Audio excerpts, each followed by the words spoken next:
Hi வணக்கம், welcome to Soumya உலகம். இன்றைக்கி ஃப்ரூட் ஜாம் செய்ய போகிறோம். எந்த ஒரு எசன்ஸும் இல்லாமல் நம்ம இயற்கையாகவே செய்ய போகிறோம். அதுக்கு நான் இந்த பழம் எடுத்திருக்கேன். இது மஞ்சள் பழம்தான். இது புளிப்பாக இருக்கிறது நல்லாயிருக்கும். இது ஒரு டேஸ்ட் கொடுக்கும் ஜாமுக்கு. ஆப்பிள், பப்பாளி, மாம்பழம், லெமன் ஒன்று எடுத்திருக்கேன். சிட்ரிக் ஆசிட் போடுவாங்க, அதுக்கு பதில் நான் லெமன் எடுத்துக்கிறேன். இப்போ இது எல்லாத்தையும் தோல் சீவி கட் பண்ணிக்கலாம். எல்லாம் ரெடி பண்ணியாச்சு, தோல் சீவியாச்சு, கட் பண்ணி வச்சாச்சு. இப்போ அரைச்சிடலாம். நல்லா நைஸ் பேஸ்ட்டாக அரைச்சிக்கலாம். அரைச்சி நான் இந்த பேஸ்ட்டை இந்த கிண்ணத்தில் ஊற்றிருக்கேன் பாருங்கள்.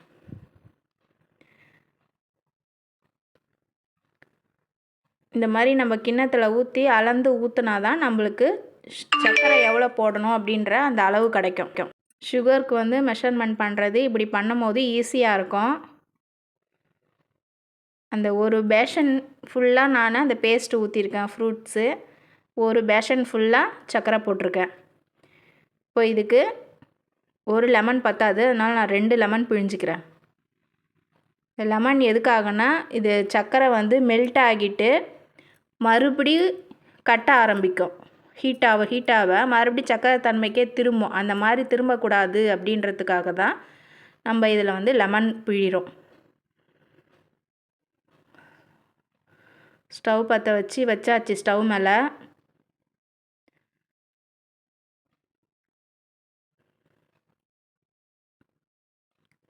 இப்போ லெமனு எல்லாமே நம்ம இந்த பேஸ்ட்டு, சுகரு, லெமனு எல்லாத்தையும் பிழிஞ்சு ரெடி பண்ணிவிட்டு இப்போது கொஞ்ச நேரம் கலரி கொடுத்துக்கிட்டு இருக்கணும். அடி பிடிச்சிடக்கூடாது. திக்காக இருக்கிற மாதிரி இருக்குது. ஆனால் கொஞ்ச நேரத்தில் அந்த சர்க்கரை எல்லாம் கரைஞ்சி கொஞ்சம் தண்ணி ஆகும். இப்போ இதுக்கு கலர் வேணும் இல்லையா? இதுக்கு எசன்ஸ் எதுவும் நான் ஊற்றலை. ஒரு பீட்ரூட்டு நல்லா ஒரு பெரிய பீட்ரூட்டாக எடுத்து அரைச்சிட்டு வடிகட்டி இதில் ஊற்றிருக்கேன். இதுதான் இதுக்கு கலர் பத்தலைன்னா இன்னொரு பீட்ரூட் கூட ஊற்றிக்கலாம். இது கொதி வர வரைக்கும் நல்லா நம்ம ஹை ஃப்ளேம்லேயே வச்சுக்கலாம். பீட்ரூட் ஸ்மெல்லு தனியாக வருமா அப்படின்னா கண்டிப்பாக வரல, நல்லா இருக்குது. பசங்க வீட்டில் ஜாமுன்னு செஞ்சு வச்சுட்டாலே என்ன பண்ணுவாங்க, அடிக்கடிக்கு சாப்பிட்டுக்கிட்டே இருப்பாங்க. அப்போ நம்ம எசன்ஸ் எதுவும் ஊற்றாமல், நம்ம ஃபுட் கலர் எதுவும் சேர்க்காம இந்த மாதிரி இயற்கையாகவே நம்ம சேர்த்துட்டோன்னா பசங்களுக்கு எந்த ஒரு இதுவும் இல்லாமல் உடம்புக்கு ஹெல்த்தியாக இருக்கும். சர்க்கரை பாருங்கள் எல்லாம் கரைஞ்சிருச்சு. இப்போ எடுத்து ஊற்றும் போது தண்ணியாக வந்துதா.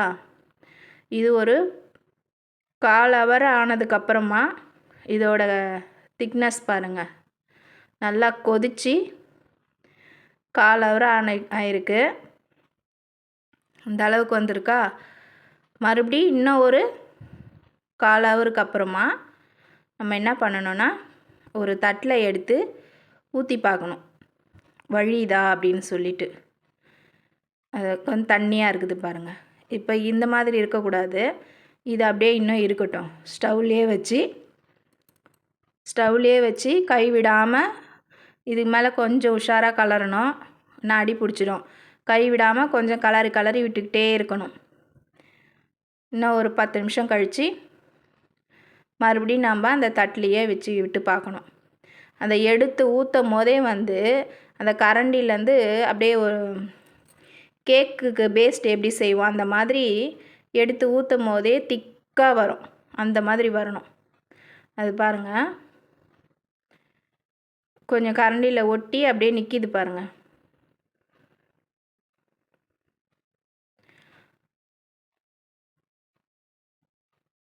இப்போ கரண்டிலேருந்து விடுறதுக்கு கொஞ்சம் லேட் ஆகுது. இப்போது இந்த மாதிரி இருக்கிறது கொஞ்சம் பரவாயில்ல. இன்னும் ஒரு 5 நிமிஷம் பேர் சாய்ச்சா அதை வழியக்கூடாது. அதுதான் இது பார்க்குறதுக்கு. இன்னும் ஒரு 5 நிமிஷம் வச்சுருந்தோம்னா நம்மளுக்கு ஜாமு நல்லா ரெடியாகி வந்துடும்.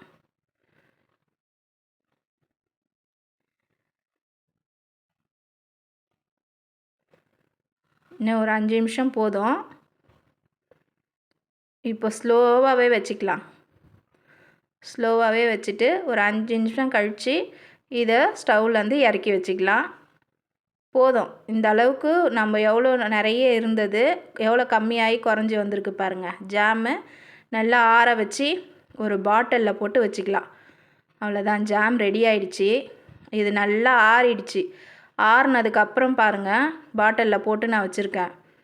எந்த அளவுக்கு ஜாமு எவ்வளோ திக்காக வந்திருக்கு பாருங்கள். இயற்கையாக நம்ம வீட்டில் இருக்கிற ஃப்ரூட்ஸை வச்சே ஜாம் செஞ்சாச்சு. வீடியோ பிடிச்சிருந்தா ஒரு லைக் பண்ணுங்கள், ஷேர் பண்ணுங்கள்.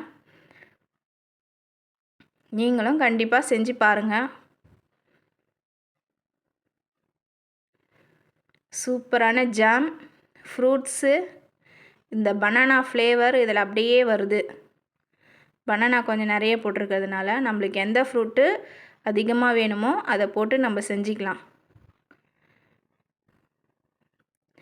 இறக்கும் போது தண்ணியாக இருந்த மாதிரி இருந்து, இப்போ ஆறுனதுக்கப்புறம் பாருங்கள் அந்த ஜாமோட அந்த கன்சிஸ்டன்சி அப்படியே வந்துடுச்சு. தேங்க்யூ, தேங்க்ஸ் ஃபார் வாட்சிங். ஓகே, பாய்.